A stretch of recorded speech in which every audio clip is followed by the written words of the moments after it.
good day. Welcome back to the Gospel Mind. My name's Rodney Martin. And I'm Dwayne Fields. And we're here today to go into Acts chapter 10, going down into the mind, see what we can dig out. So get your Bible, get your pick, get your shovel. Let's see what Luke has for us over here in chapter 10 of Acts. Yeah, they seem to keep getting a little better and a little better, brother, and I'm excited to hear what you've got to contribute this week. Well, I'm excited to hear your opinion. Yeah. We do know we're getting a good foundation of the church. Yeah.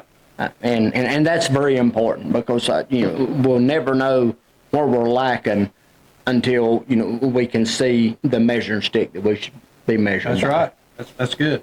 Yes. So if you want to lead the way, brother. All right. Let's start out in Acts chapter 10. Yep. There was a certain man in Caesarea called Cornelius, a centurion of the band called the Italian band. And I looked into this. That's actually just like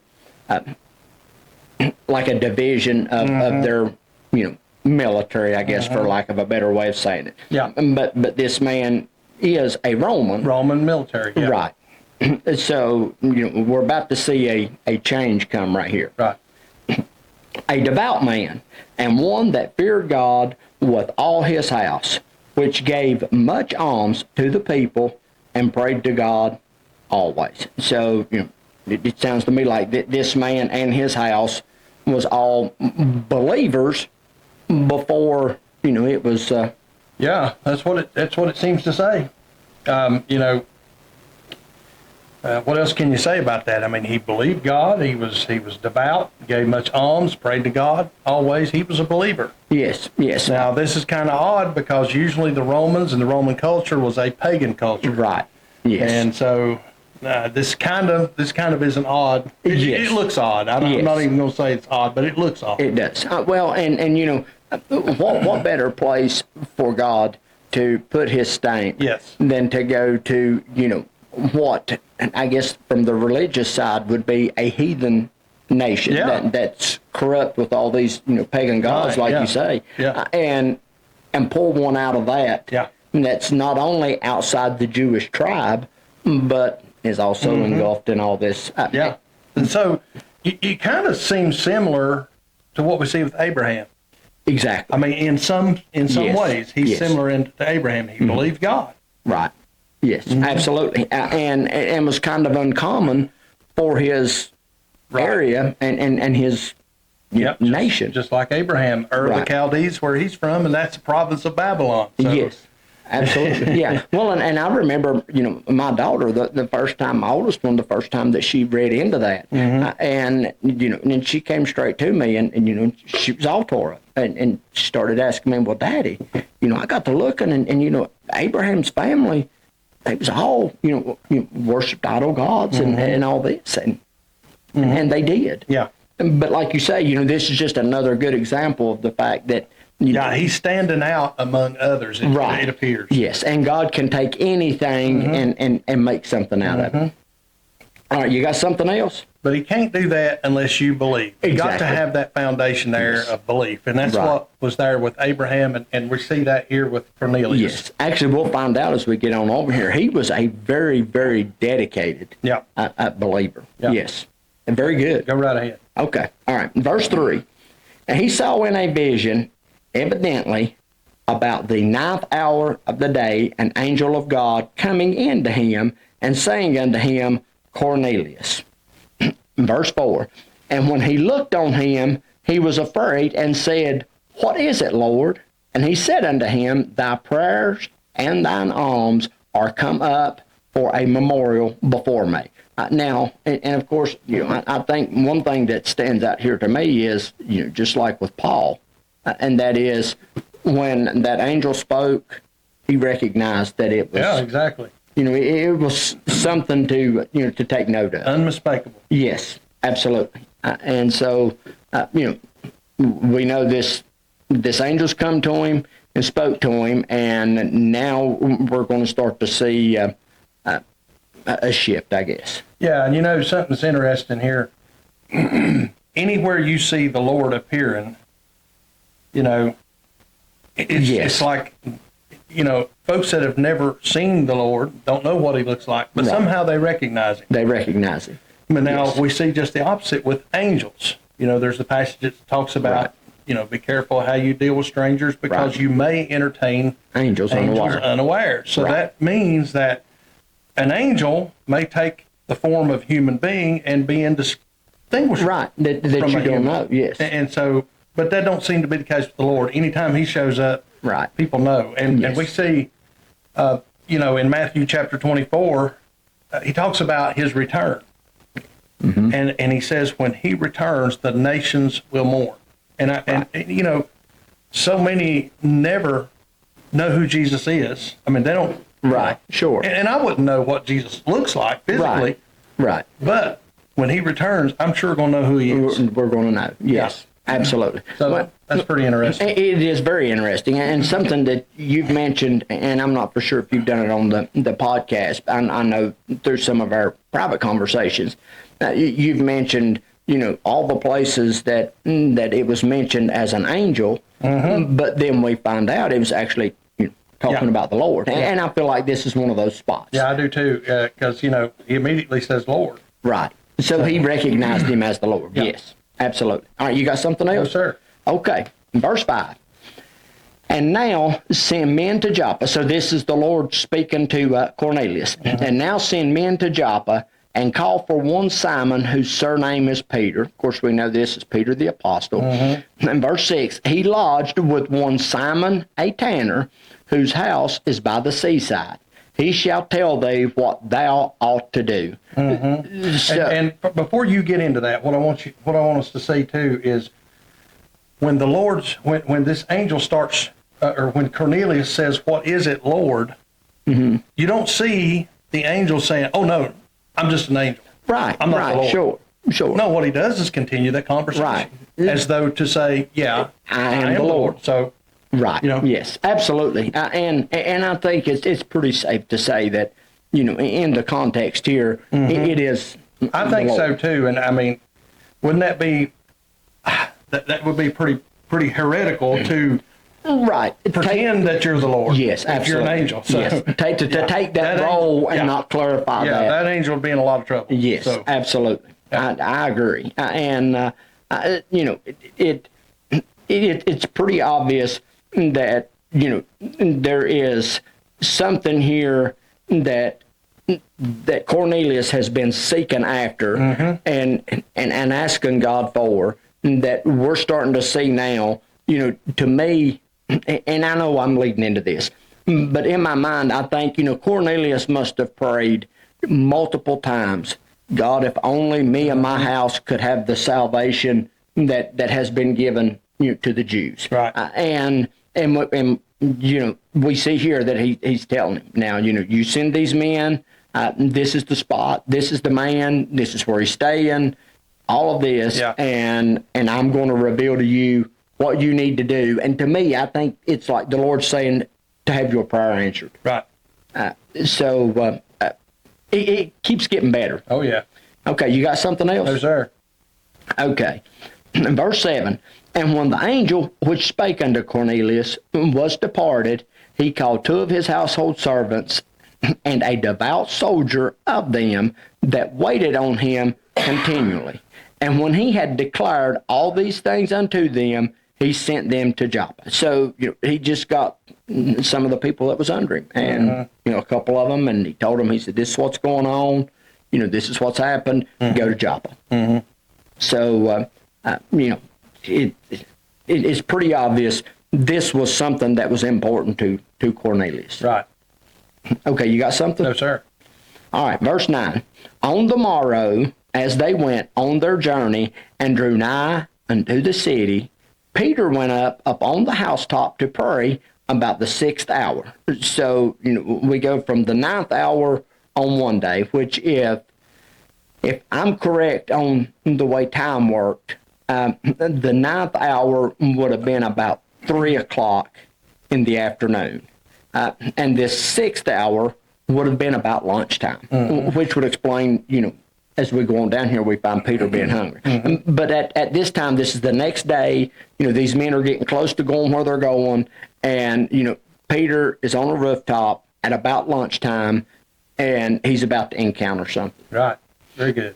And he became, verse 10, and he became very hungry and would have eaten, but while they made ready, he fell into a trance. So, he was hungry and he would have ate, but they didn't have it, the food fixed. So he falls into this trance. And verse 11, and saw heaven opened and a certain vessel descending unto him, as it had been a great sheet knit at the four corners and let down to earth. Now, if I'm understanding this right, and what I could gather about this, actually what this was would be kind of like laying a sheet or a handkerchief or something like that out flat and putting something in the middle of it and then drawing the four corners up, and it's kind of like a vessel. That's why the Bible says, a vessel. And, Right. and it was held together at the four corners up here at the top. So it actually just made a little pocket for whatever that was to sit in. So Peter starts to see this while he's in this trance coming down from heaven toward earth. And so I would imagine that, while he's in this trance, he's starting to question, well, what's going on? So now, you got something? No, sir. Verse 12, wherein, or in this vessel shape sheet, were all manners of four-footed beasts of the earth, wild beasts, creeping things, and fowls of the air. Now, to me, what makes this verse so significant is knowing the Jews and the law and how they were forbidden, for certain things. That's right. So, to me, that kind of lends a little, a little foundation as to just exactly how plain this is wanting to be made to Peter. Right. Because, we know, even from Peter's response here, that, this was something that was extremely uncommon, for the Jewish people, as far as to just take of any animal or any fowl and eat it. So, whatever this is, there's definitely a point that it's trying to get to, and it's really wanting to drive that point home. Right. Okay, you got something? No, sir. All right, so now we see this thing come down. We know what's in it. In verse 13, and there came a voice to him, rise, Peter, kill and eat. Verse 14, but Peter said, not so, Lord. There again, we see that Lord. He's responding to him. For I have never eaten anything that is common or unclean. Now, verse 15, and the voice spake unto him again the second time, what God hath cleansed, that call not thou common. So, Peter, of course, had the natural response to me that any Jew, practicing Jew at this time would have had. Yeah. Well, no, Lord, I'm not. I mean, you're talking about thousands of years. Thousands of years. Yes. This was off limits. Right. I mean, so you've got thousands of years of traditions. Yes. That's It's very culminating- inbred. Yeah, that's culminating right here. Yes. Yes. So And so naturally that would be the response. that would be the response. So, he's responded no. And then, of course, the response is, what I have made clean, don't consider to be common or unclean. Now, in verse 16, this was done thrice or three times. Now, why And- do you think it was done three times? Well- I think it's because Peter keeps pushing back, going, no, Lord. What do you think? Well, I don't know, and I have thought about that, and I'm not going to You say don't really say. It's- right. But And I've wondered, if my mind goes back to the night that Peter betrayed the Lord, and that, of course, is the first thing that pops into my mind. It was, the Lord told him, before the cock crows, you're going to deny me three times, and it's worded in this manner. And of course, we know Peter did not believe that. Then he saw this cock crow, and I've done it. So I don't know if this was maybe done in a manner to draw Peter's mind back to this time that you actually heard this once before and you denied it, and found it to be true. Don't make the same mistake again. Yeah. When Could be. Yeah. And I don't know. And I've even thought about, well, the Lord was in the grave for 3 days. I mean, there's a lot of things that I guess you could go But to. sometimes I notice that like Peter's in opposition to the Lord. When the Lord begins to tell him, when they're out and about, and the Lord begins to tell him how he must go to Jerusalem and die. Yes. He says, no, Right. and rebukes him right there. And so it seems like this is a trend with Peter. When it Yes. goes against, even though the Lord is speaking, when it goes against his ideas, he's Right. pushing back on the Yes. Lord. And we see him doing that here. Yes. And so I don't know. It just kind And of it seems could to me be. that it's possible that he just Right. can't get it through his head. No, what are you talking about, Lord? I Right. can't eat that stuff. Right. And it very well could be. And I think you mentioned it about Paul. And I think the case is true here even with Peter. And that is, there's a reason that God chose him and set him at that place to where he told Peter, he said, do you love me? Feed my sheep. Do you love me? Feed my lamb. Do you love me? I do. Right. And so, What are you getting at? That's what he's yes, saying. and I think that zeal, and I've even heard you mention it about Peter, in some of our other studies. Yeah. That zeal was something that he noticed, and I think that's partly why that he called. Peter's the kind of guy, if you notice all through the scriptures, even from the very beginning, is the kind of guy, he can't sit still. Right. Yeah. He's got to be Just like where Paul. the action is. Yes. Wherever the action is, that's where he's got to be. Yes, And he's absolutely. always, if you ever notice, when they speak as a group, he is always the one speaking for the Yes. group. Right. So it's He's like the- he don't care to be front and No, center. he's the one that always steps out. Yes. And that sometimes, I think that draws the Lord's attention as far as that zeal and how useful that is, but it also draws some ire once in a while. Right. Because it's misdirected. Yes, absolutely. And that very well possibly could be the Who case knows? here. But that's interesting. I'm glad you It brought is that very up. well, yeah, and for whatever reason, and looking back, it's very possible that we're still seeing this thick-headed side of Peter to where he's saying, well, no, and the Lord's saying it again, and he's saying, well, no, but at any rate, 3 times this was said to him, Yeah.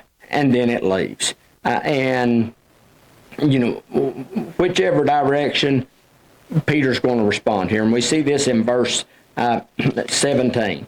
And he says, now while Peter doubted in himself what this vision which he had seen should mean, behold, the men which were sent from Cornelius had made inquiry for Simon's house and stood before the gate.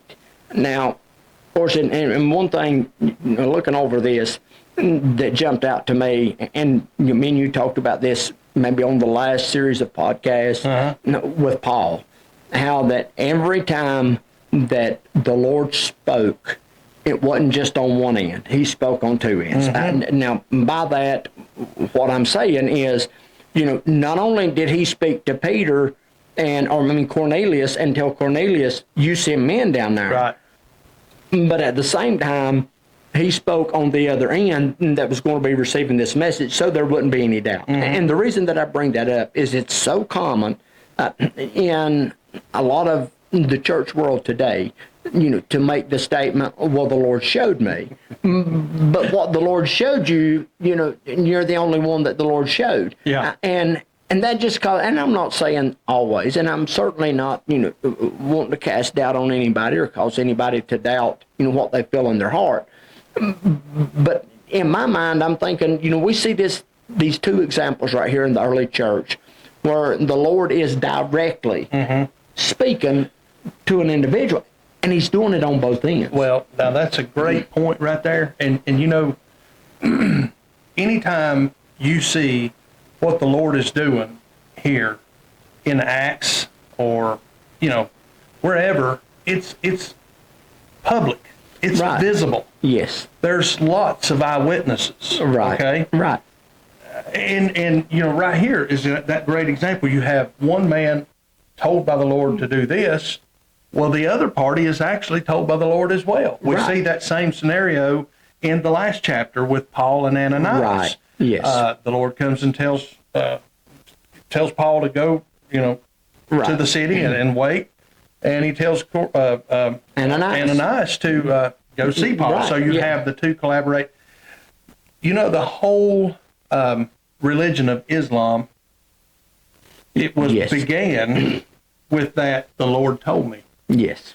All right. So Right. Muhammad evidently saw visions in a Right. cave, And the Lord told and him. the Lord told him something, and there was no witnesses, nobody there to refute it, nobody there to corroborate it. Right. And so now, I guess if you believe in Islam, you've got to take Muhammad's word, because there is no other witnesses whatsoever Right. to that act. Exactly. And so, as a Christian, we can see the detrimental side to the Lord showed me in a single spot. And of course, and like I say, I'm not, trying to bash on anybody or to cast doubt in anybody's mind.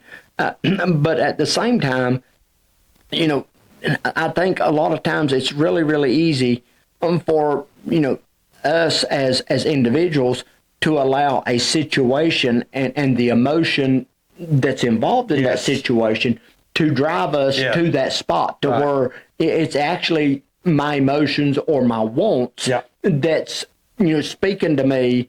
And it can be mistaken That's for the exactly Lord. right. That's exactly right. And and I think that even with that Islam thing, I think that very well possibly could have been the whole scenario right there. And I'm not looked a whole lot into it, but I think that there may have been just something there that he wasn't really satisfied with Christianity, so Well, you got in the Gospels here, you got through Jesus Christ's life, through his ministry, you have 4 versions right, of that same series of events. right, You have 4 eyewitness accounts, and there's many more, but these are Right. just the 4 that the Bible focuses on. right, Is these 4 guys, how they saw Jesus' ministry, and they all tell Right. you the same story. right, And so, that just lends some credibility to the Right. story. I mean, Exactly. anytime you go to court, the more eyewitness testimony you have corroborating that story, Right. the better off Exactly. your defense or Yes. offense is. and it makes you more credible. Absolutely. Yes, and I agree. And and again, that's just one of these things that that stands out to me. I feel like a lot of times I've had conversation with folks that, we're talking about scriptures and so on and so forth, and a lot of times they'll pull that card. Well, this is what the Lord showed me. And, Right.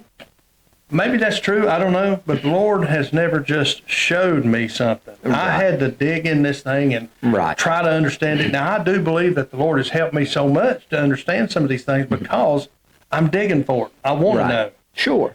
But he's not going to let me graze over this and go, well, let me tell you what that means, Rodney. I mean, I don't think it works that way. No, Or at least it and don't I for don't. me. Well, and so a lot of times I feel like that's just a way for a person to say, well, this is what the Lord said. You're going to argue with him? Right. So it's an out to It's a cop-out. yeah Yeah. to do a Yeah. high level of I'm right and this is my my backup on I that. absolutely think I've heard that happen. Yes. Well, and again, I just think that it's good to note this because and you're right. That seems to be sometimes a response. But the thing to remember, and we talked about this when we started into this book. If you want the purest, unadulterated version of the church, we're looking at it right here. Yeah.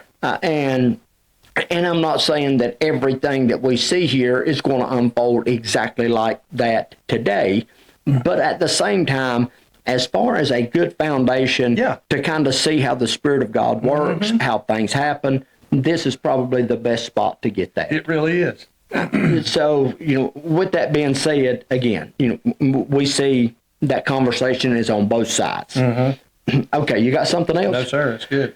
All right, in verse 18, and called, so these men that Cornelius sent comes to the gate at this house that Simon's staying in, which I imagine to be kind of what we would consider the edge of his yard. Right. In verse 18, and they called and asked whether Simon, which was surnamed Peter, was lodged there. While Peter thought on the vision, the Spirit said unto him, Behold, three men seek thee. So now, again, we're seeing, on both sides, God is moving. They come to the gate and they ask, is this Peter here? Immediately, Peter's thinking about this vision and kind of wondering what it means, no idea.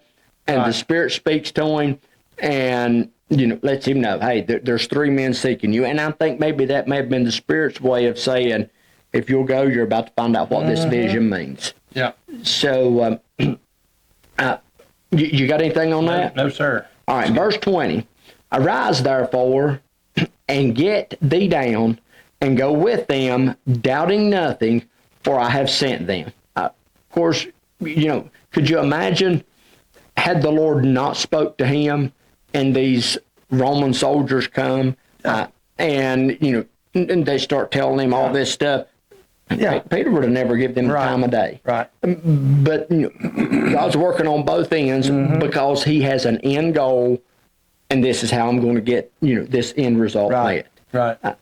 And that's very important. I'm glad you brought that up. Let's get him. That's really important to notice that God's working on both ends. He is, and he's always he's always going to be He's always going to work that way. God is not the author of confusion. Exactly. That's what I was getting ready to say. That eliminates the confusion. Yeah, there's no confusion here. God is clear. Yes. If God speaks to you and tells you to come and tell me, to do this, and don't speak to me, how wide is that door going to be open? If something would happen and it not work out the way I think it should, automatically it's going to give me a finger to point to you. But, if God's on both ends of this and God's working on both sides, then I know the voice of God, you know the voice of God, he spoke on both sides. So if it don't work out the way that I think it should, then that should be a way of telling me, well, maybe the way I think it should work out is not the way it needs to work out. Right. And like you say, this is just a way of eliminating all the confusion and doubt. And how many times have you seen things in church that are confusing? Quite a bit. Yes. Unfortunately, I have. Well, who's the author of that? Satan. If God is not the author of confusion, who is? It's Satan. Yes. It's just worth noting and keeping in mind, because you're exactly right. A lot of times, it's really easy to get caught up in, a church, or whatever, and allow myself to forget the truth, or to kind of allow the moment to blind me to something that I may know. And I think this is a good spot. And like you say, with the confusion in church, these are things that's good to remember, because it kind of helps us to discern, which way we need to navigate. Right. And that's very important. Yes, it is. Okay, very good point, brother. You got something else? No, sir. All right, verse 21. Then Peter went down to the men which were sent unto him from Cornelius, and said, Behold, I am he whom ye seek. What is the cause whereof ye are come? So Peter introduces himself. I'm the one. Of course, we know the Spirit had told him these men were down here. I'm the one. What are you looking for? In verse 22, and they said, Cornelius the centurion, a just man, and one that feareth God, and of good report among all nations of the Jews, was warned from God by a holy angel to send for thee into his house and to hear words of thee. Now, if I could kind of put that in my terms, what they're saying is, there's this Roman, which naturally in my mind, I think, had they just left it at that, Peter's thinking, what you just said. I mean, you're talking about worship of pagan gods, and all sorts of things that we may not look at in today's time, but at that time would have been a natural thought. Oh, yeah. You just naturally wondered. But they're saying, this man fears God. He's looking for something. Well, generally speaking, somebody like Cornelius would be the enemy of Peter. Exactly. I mean, right. That's who crucified the Lord. Yeah, they're at odds with one another. Right. I mean, theologically speaking. Right. And so, this is very odd. And it's very odd. Very odd friendship. Yes, and it's really easy to get to this point and forget, but we're not talking about years